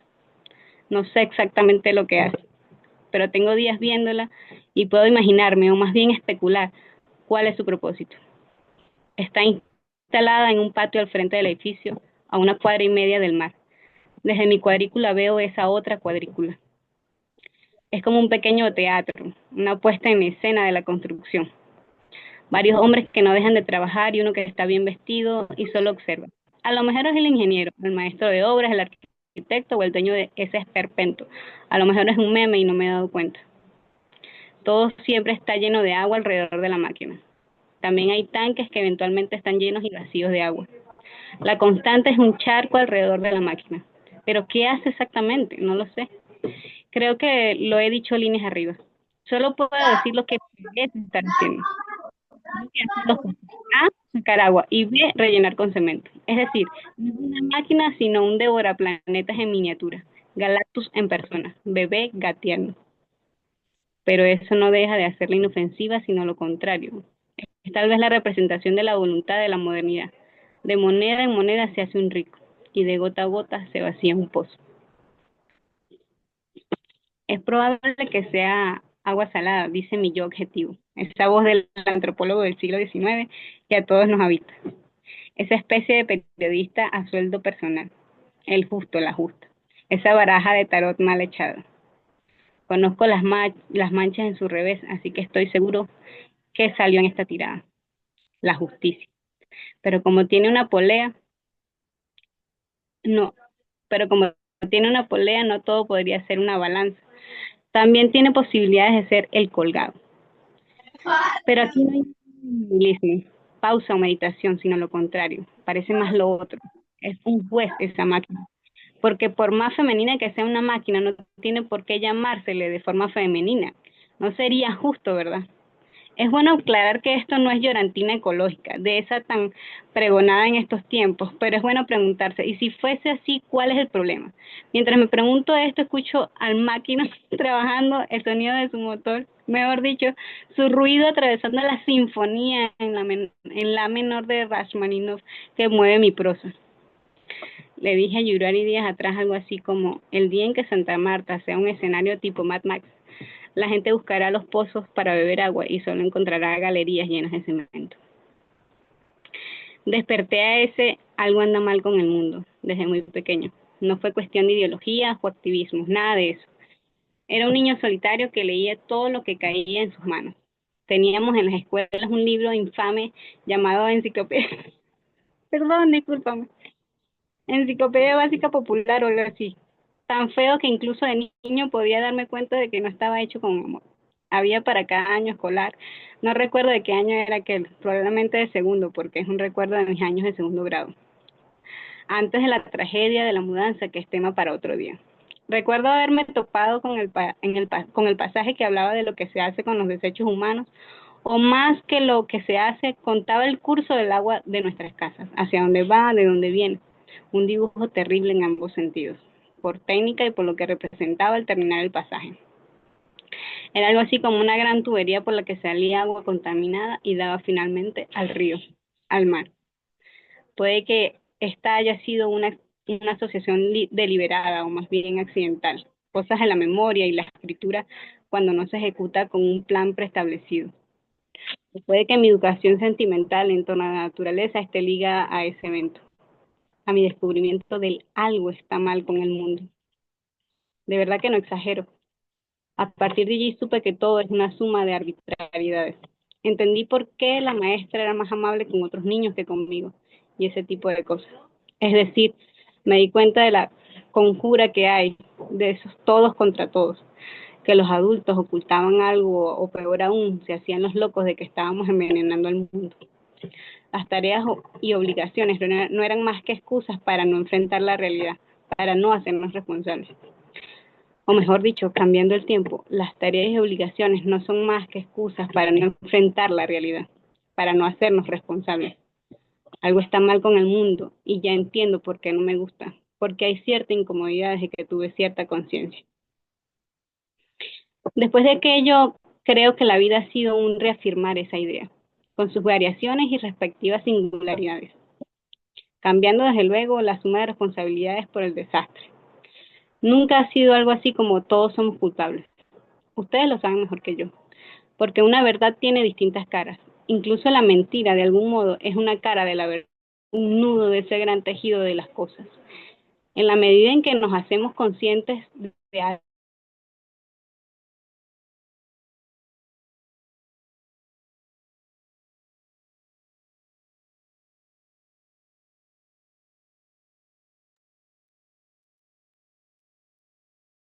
¿Aló? ¿Me escuchan? ¿Aló? Ah, continúa, Dafne. Ok, Ujú. la comodidad, que no está dispuesta a sacrificar su lugar. Su nudo es el más grande en el tejido, pero es el que sostiene los caminos. Cada lugar que tomó la puntada de su hacedor, de su hacedora, y que se desprende.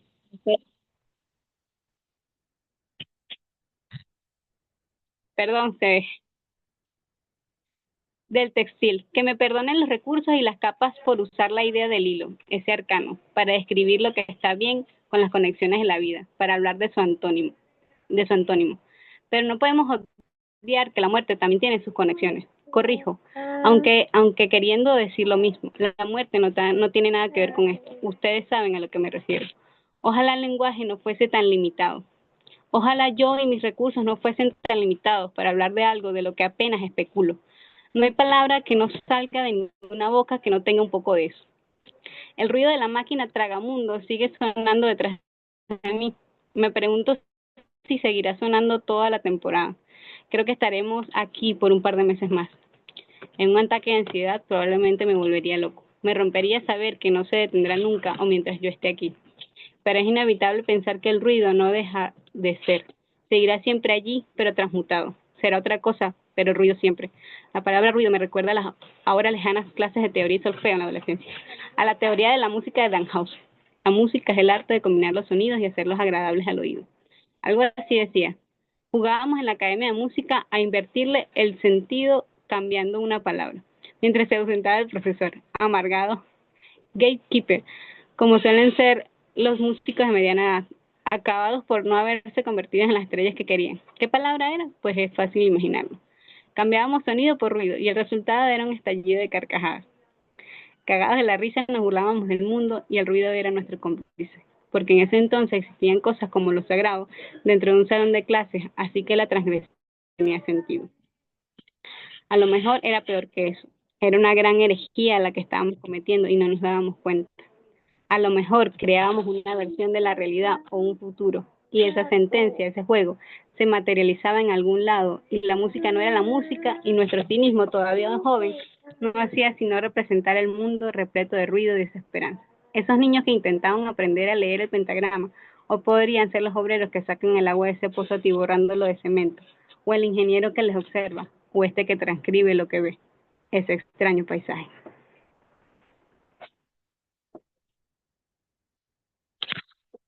Estás con el audio cortado, ¿viste? Perdón, muchas gracias, Dafne. Muchas gracias. Si quieren comentar algo, gracias por la lectura, Dafne. Comentario antes de terminar la clase.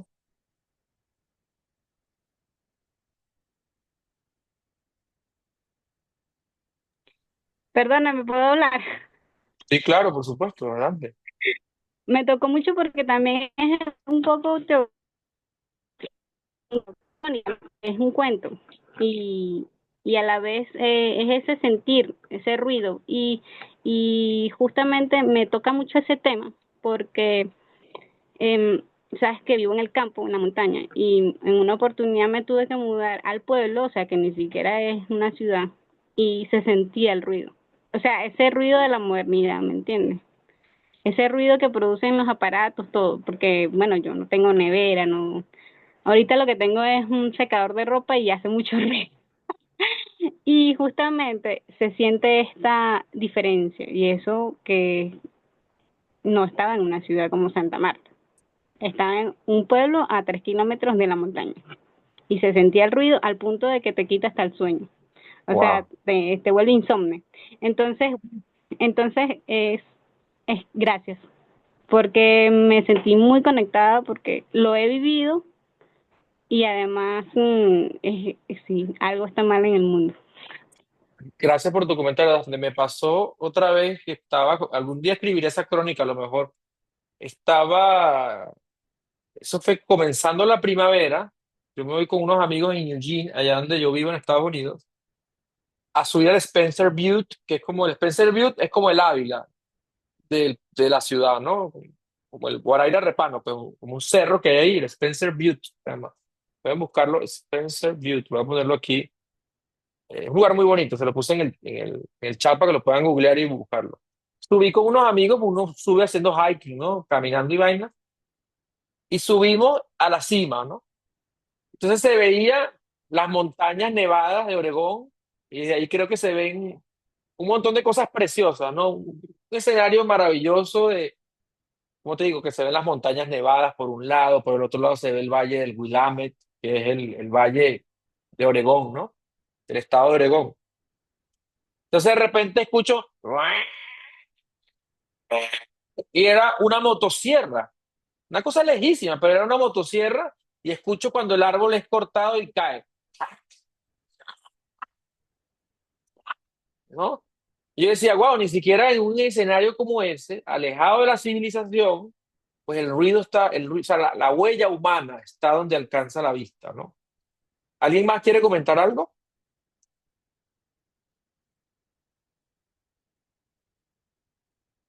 Bueno, yo creo que ya podemos dar por terminada esta primera sesión. Si alguien quiere comentar algo, si tiene alguna duda de cómo va a ser, digamos, el proceso del taller, alguna duda con, digamos, con el asunto del pago, etcétera, prefiero que ese tipo de cosas las podamos resolver personalmente, ¿sí?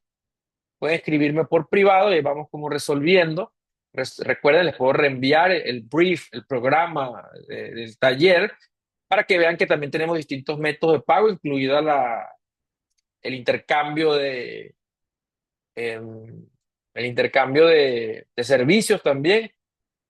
Quiero hacer el saludo a las personas que se conectaron por Instagram, a Doralí Andariega, a Editorial Tierra, a Torres Luis Isabel, a Natiter Danza, Clemencia Echeverry, Conrados P, Diego Mancoff, Idania Valero, Livia Gallardo, Erup Riel, Estefano Carcome, Urdaneta Helio, Enrique Bernales, a Mariano 25MNN, a Mariah Sosa 17, a Spinetart, a José Ramírez Guaigua, a Machiqui González, a Nacho Arbolario, a Nat Stengel, a Ana B. Ilustra y a Audio Cepeda por participar con nosotros en este en vivo. Y recuerden que si no se han inscrito, pues nos pueden inscribir en privado y forman parte de este taller Pensar el ensayo que comienza hoy y que estaremos a lo largo de los próximos 3 meses conversando, como les dije, en una sesión semanal, así en vivo por Zoom y también de manera síncrona en el aula virtual del Google Classroom y también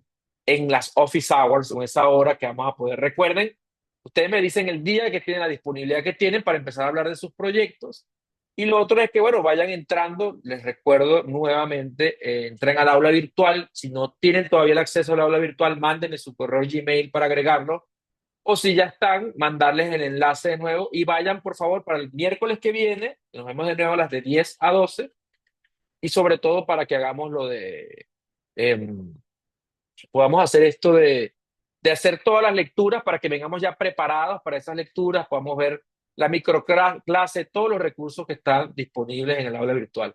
No sé si tienen algo más que comentar para dar terminada la clase, o si quieren compartir alguna duda o alguna opinión, es bienvenida en este momento. Cuéntame, Jenny, te escucho. Tienes el micrófono apagado de nuevo.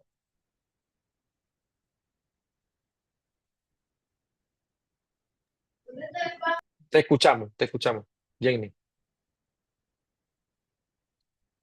¿Lo apagaste otra vez, Jenny? Apagaste el micrófono de nuevo. Lo prendiste y lo apagaste. Yo les recomiendo, Wow, ahora sí, perfecto. listo. Lo que bueno, que pasa es que bueno, el entorno de la No te casa es un preocupes, poco no te estresante. preocupes, no te Como preocupes. A ver, sabemos, adelante. generalmente. Quería preguntarte si sugieres algunos libros en específico Bueno, para... en el aula virtual están las lecturas, están los recursos, los libros disponibles para descargar. O sea, recuerden que Ok, con comprar el taller, ¿sí? La inversión del taller, esos $20, o el intercambio de servicios, o cualquiera que sea el acuerdo que hayan llegado conmigo, que llegarán conmigo, eso incluye esta clase, la hora de oficina conmigo semanal, según su agenda y la mía, evidentemente, esta clase de 2 horas semanales, y adicionalmente el acceso al aula virtual, donde están todos los recursos y todos los libros que vamos a estar utilizando para su descarga. ¿Ok? ok, chévere. Muchas gracias, Miguel. Gracias a ti, Jenny. ¿Alguien más tiene algo que compartir? Bueno, yo creo que ya podemos dar por terminada y terminamos puntualito, además, me encanta. Muchas gracias, Sorian. Muchas gracias, Liwi. Muchas gracias, Jenny. Muchas gracias, Dafne, que están aquí por el Zoom. Y evidentemente también a las personas que nos acompañaron en Instagram. Y nada, chicos, nos vemos. Seguimos en este psiconauteo, porque al final estos ensayonautas que acaban de emprender este viaje de pensar el ensayo, pues evidentemente vamos a estar transitando pues, por este mundo de la creatividad y del pensamiento. Nos estamos viendo entonces el miércoles que viene.